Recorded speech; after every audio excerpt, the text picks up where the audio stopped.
কষ্টের পরেই সুখ, সুখ এটা দুঃখের পরেই থাকে। আল্লাহ সেটআপটা এভাবেই করেছেন। দুঃখ, কষ্ট, বিপদ আর পরীক্ষায় মুমিন ভয় পায় না, কারণ মুমিনের হারাবার কিছু নাই, ঠিক কিনা? আমাদের জীবনে যদি বিপদ নেমে আসে আমরা কি চিন্তিত হই?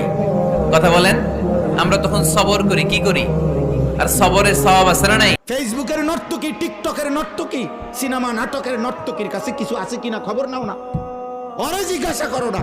সে বলবে যা ছিল তা তো আমি টাকার দামে বেচে এলাইছি, আমি তো আমার শরীর দেহ গোটা পৃথিবীকে দেখাইয়েই দিছি, তো যা ছিল তা তো দিয়েই এলাম। আর আছে কি? ছি ছি ছি। ঈদ আসে, ঈদ যায়, কোরবানি যায়, আকিকা যায়, বিয়ের অনুষ্ঠান যায়, কত বড় বড় মুরগির রান আমরা খাই, কত মিষ্টি পোলাও খাই। ওরা কি খেয়ে বেঁচে আছে যে দেখবেন, ওর আব্বা নাই, সড়ক দুর্ঘটনায় মারা গেছে, বাপ মা নাই, চাচা বাচ্চাটাকে দিয়ে আসছে এতিমখানায়, আছে না নাই? ওরে আদর করার কেউ নাই। এতিমরা যে সমাজে কি সুবিধা বঞ্চিত, এটা এতিম ছাড়া কেউ টের পাবে?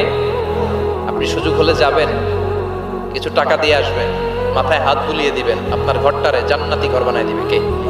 এই দিন ইসলাম, এই লা ইলাহা ইল্লাল্লাহর বাণী পৌঁছে যাবে গোটা বিশ্বব্যাপী। যেখানে দিন হয়, রাত হয়, দিন রাত্রির আবর্তন পৃথিবীর যেখানে ঘটে, সেখানেই কালেমার বাণীকে পৌঁছে দিবে কে? এই পৃথিবীতে এমন কোনো কাঁচা পাকা ঘর থাকবে না যেই ঘরে লা ইলাহার বাণী পৌঁছাবে না। সুবহানাল্লাহ। পৃথিবীতে এমন কোনো জায়গা থাকবে না, এটা হোক মরুভূমি, হোক জঙ্গল, হতে পারে পাহাড়, হতে পারে কোনো আদিবাসী নৃগোষ্ঠী থাকে পৃথিবী। আপনারা আয়নার সামনে দাঁড়ালে এই দোয়াটা পড়েন?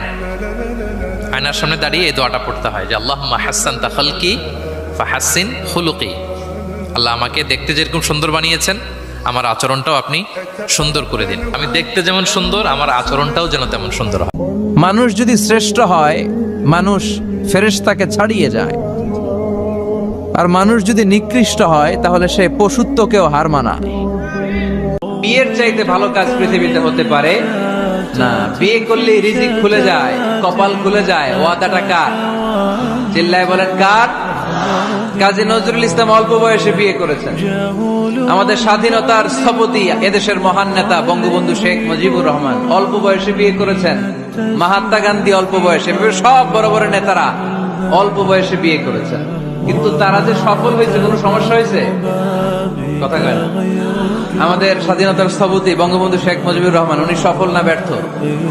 চিল্লায় বলেন সফল। তো উনি যে কম বয়সে বিয়ে করে সফল হয়েছে, এই বিয়ে ওনার কোনো বাধা দিছে? কথা বলেন। ঝামেলাটা হইলো ওনারা কম বয়সে বিয়ে করে সফল হয়েছে, আর আমরা সফল হয়ে তারপরে বিয়ের পিড়িতে বসতে চাই। মাথাটাকে নিচু করে জীবনের সব গুনার ফিরিস্তিগুলো একটা একটা করে স্বীকার করে আল্লাহরে বলেন, আল্লাহ আমি পাপী, আল্লাহ আমার যে বড় পাপী এই দুনিয়াতে কেউ নাই, আকাশের নিচে জমিনের উপরে আমার যে বড় পাপী কেউ নাই। একটা একটা করে আল্লাহ স্বীকার করি আমি পাপী, সব পাপের স্বীকৃতি। এত মায়া, এত ভালোবাসা কই যাবে? কেউ থাকবে না, সবাই আপনার অন্ধকার কবরে রেখে দিয়ে চলে আসবে। উপরে বাঁশের কঞ্চি, তার উপরে মাটির চাপা, অন্ধকার আর অন্ধকার। এই অন্ধকার যেন শেষ হতে চায় না, শুধুই অন্ধকার, ঠিক কিনা? এত কম বয়সে এত নষ্ট হয়ে যায় না। এত অল্প বয়সে 365 দিনে এক বছরে কোনোদিন নামাজ পড়ো না। মুসলমানের বাচ্চা এত বড় নিকৃষ্ট হাইওয়ান, এত বড় জানোয়ার, মুসলমানের বাচ্চা হওয়ার কথা না। আশা ছেড়ে দিও না, ভরসা রাখো একজনের উপর। তিনি কে? You will find your way. তুমি তোমার রাস্তা খুঁজে পাবে, আর তোমাকে রাস্তা দেখাবে কে? এজন্য আমার ভোট আমি দেব, যাকে খুশি তাকে দেব এমনটা না, সৎ লোক দেখে দেব, ঠিক কিনা?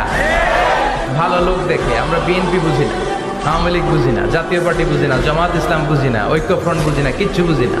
ভোট হচ্ছে আল্লাহর পক্ষ থেকে অনেক বড় একটা আমানত। আমার ভোট আমি দেব, ইসলাম প্রিয় লোক দেখে দেব, যারা ইসলামের পক্ষে থাকে, যারা দেশের টাকা বিদেশে পাচার করে।